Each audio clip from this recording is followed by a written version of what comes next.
സേതുവിന്റെ അമ്മേ, എനിക്ക് കുളിക്കാൻ ഇച്ചിരി ചൂടുവെള്ളം വേണമായിരുന്നു. അങ്ങോട്ട് കൊടുത്തയക്കാം. അതെ, മതി മതി, അത്ര ധൃതിയൊന്നുമില്ല.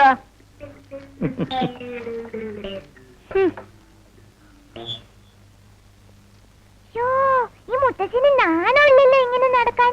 മുത്തച്ഛന് ഒരു വലിയ മുണ്ട് മേടിച്ചു കൊടുക്കാൻ നമുക്ക് അച്ഛനോട് പറയാം. അമ്മായി, എനിക്ക് കോളേജിൽ പോകാൻ സമയമായി. നിൽക്കും മോനെ, ഇപ്പൊ തരാം. ഇഡ്ഡലി ഒന്ന് വന്നോട്ടെ. മോനെ, ഈ ബക്കറ്റിൽ ഇരിക്കുന്ന ചൂടുവെള്ളം അച്ഛന് കുളിമുറിയിലേക്ക് ഒന്ന് കൊടുത്തേക്ക്.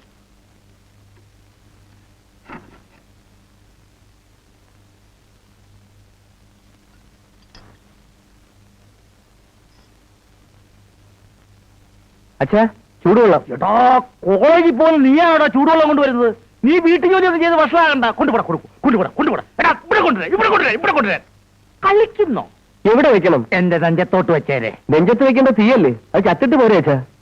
തന്തയ്ക്ക് ഉറക്കാത്തവനെ. അത് എന്റെ കുഴപ്പമാണോ അച്ഛാ?